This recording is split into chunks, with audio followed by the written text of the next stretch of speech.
और ये रहा इसका स्टार्टअप।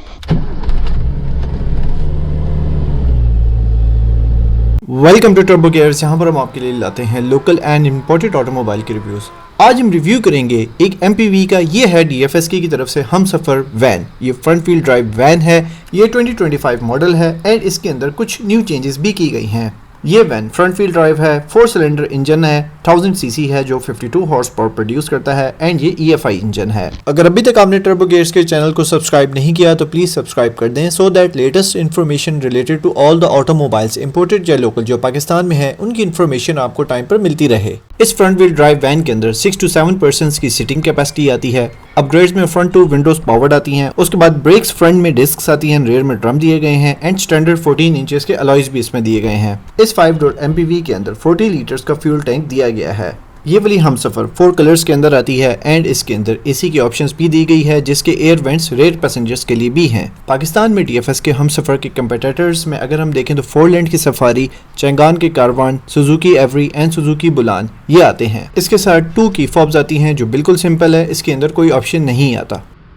क्रिस्टल हेलोजन हेडलाइट दी गई है सिंगल पॉइंट में एंड जो इसका इंडिकेटर है it is also halogen. Centre grill की लुक अब न्यू कर दी गई है एंड ये अब क्रोम में आती है। फ्रंट बम्पर के लोअर साइड में फॉग लाइट्स भी इंक्लूड कर दी गई हैं। टाइकून के टायर्स आते हैं 165, 65 और 14 इंचेस के। इसमें अलॉय रिम्स आते हैं जो डुअल शेड के अंदर दिए गए हैं। बोथ फेंडर्स के अंदर साइड इंडिकेटर्स भी आते हैं। साइड व्यू मिरर्स का साइज काफी लार्ज है बट ये मैनुअली एडजस्टेबल है। रेयर टेल लाइट्स का डिजाइन भी हेलोजन क्रिस्टल में दिया गया है। रेयर में रिवर्स कैमरा भी दिया गया है। सेंटर वाली साइड में DFSK का लोगो दिया गया है क्रोम में। रेयर बूट इसका मैनुअली ओपन होता है एंड मैनुअली क्लोज भी होता है एंड ये रही इसके अंदर की स्टोरेज स्पेस।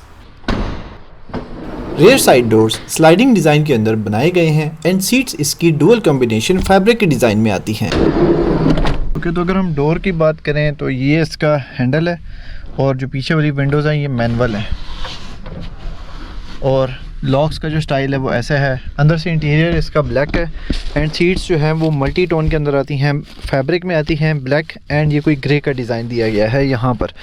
तो ये टोटल 7 सीटर है। आप एक यहाँ पर भी सीट लगा सकते हैं। 2 इधर आती हैं सेकंड रो में एंड थर्ड रो में 2 सीट्स और आती हैं एंड उसके पीछे फिर लगेज का एरिया आता है।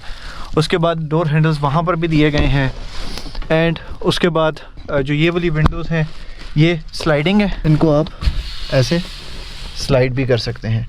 तो ये यहाँ पर स्लाइडिंग विंडोज़ दी गई हैं। उसके बाद जो एयर वेंट्स हैं वो सेकंड वाली रो में दिए गए हैं। यहाँ पर हमें एयर वेंट्स की ऑप्शन भी दी गई है एंड ये मूवेबल हैं। उसके बाद यहाँ से आप फ़ैन की स्पीड कम ज़्यादा कर सकते हैं। डोर हैंडल्स दिए गए हैं एंड ये रेयर साइड से फ्रंट कैबिन के लुक कुछ ऐसे आती है। अभी हम चलते हैं फ्रंट सीट पे, पैसेंजर सीट पे और वहाँ पे देखते हैं। तो जो फ्रंट पैसेंजर की डोर की लुक है यहाँ पर हमें फैब्रिक का मैश मटेरियल मिलता है डुअल टोन के अंदर। उसके बाद जो ये पावर विंडो भी दी गई है, यहाँ पर हमें एक्स्ट्रा स्टोरेज स्पेस दी गई है। उसके बाद जो ये सीट हैं ये रिट्रैक्टेबल भी हैं तो आप इनकी रिट्रैक्शन यहाँ से मैनुअली एडजस्ट कर सकते हैं। उसके बाद एंट्री और एग्ज़िट इतना डिफ़िकल्ट नहीं है, ईजी है। यहाँ पर हमें डोर हैंडल भी दिया गया है एंड उसके बाद डोर हैंडल यहाँ पे इसका क्रोम में आता है। उसके बाद यहाँ पर ये GPS इन लोगों ने लगाया हुआ है इधर।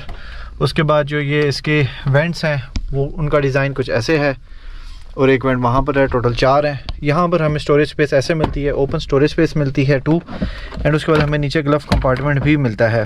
उसके बाद अगर मैं सेंटर कंसोल पैनल की बात करूँ तो यहाँ पर सिगरेट लाइटर मिलता है। ये सिगरेट लाइटर का एरिया यहाँ पर दिया गया है। ये बेसिकली इसके AC वेंट्स जो एयर वेंट्स हैं उनकी डायरेक्शन चेंज करने के लिए ये वाला लीवर दिया गया। ये काफ़ी ओल्ड स्टाइल में बनाया गया है।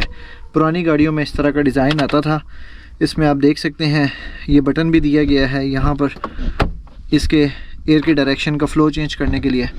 उसके बाद जो न्यू चीज़ इसमें आई है वो आई है ये इसकी LCD। तो ये रही इसकी LCD। ये बेसिकली एक एंड्रॉयड पैनल है जो इसके अंदर इन्होंने लगाया है। इसके अंदर बेसिक सेटिंग्स आप देख सकते हैं। इसका टच काफ़ी स्मूथ है। यूट्यूब वगैरह है, इसकी ऐप है। आप कार सेटिंग्स के अंदर जा सकते हैं। डिस्प्ले वगैरह जो जनरल सेटिंग्स आती हैं गाड़ी की वो मिलती हैं। डिस्प्ले मिलता है, साउंड, फैक्ट्री सेटिंग्स। बेसिकली एक नॉर्मल एंड्रॉयड टैबलेट की तरह ही है। इसमें ब्लूटूथ म्यूजिक वगैरह ये चीज़ें आप यूज़ कर सकते हैं। टॉप पैनल की बात करूँ तो यहाँ पर सनवाइज़र मिलते हैं। इसके अंदर वैनिटी मिरर भी लगा हुआ है। उसके बाद ये इसका रेयर व्यू मिरर है। लाइट का डिज़ाइन कुछ ऐसे आता है। ये रहा जी इसका स्टेयरिंग के लुक्स आप देख सकते हैं कैसी है। नॉर्मल सा स्टेयरिंग है, 3 स्पोक स्टेयरिंग है एंड सेंटर में DFSK का लोगो है। उसके बाद हैज़र्ड लाइट का बटन यहाँ पर दिया गया है। इस वाली साइड पर ये इसका मीटर आता है, स्पीड आप देख लें इसकी 180 टॉप शो हो रही है। फ्यूल गेज इधर आता है, हीट गेज इधर है, RPM इधर है। लेफ्ट वाले लिवर में सारा विंड वॉशर का कंट्रोल है एंड राइट साइड के लिवर में लाइट्स का कंट्रोल है। ये रहा जी इसके अंदर AC का भी फंक्शन है, AC का बटन यहाँ पर एंड फॉग लाइट्स का बटन इधर है। उसके बाद एक एक्स्ट्रा स्टोरेज स्पेस हमें यहाँ पर भी दी गई है। ड्राइवर साइड की डोर की बात करें तो उसके अंदर हमें एक पैसेंजर साइड की विंडो की ऑप्शन मिलती है एंड जो ड्राइवर साइड की पावर विंडो है ये फुली ऑटो है एंड ये मैनुअल ट्रांसमिशन है, 5 स्पीड मैनुअल ट्रांसमिशन है। हैंड ब्रेक की ऑप्शन इधर है और ये रहा इसका स्टार्टअप।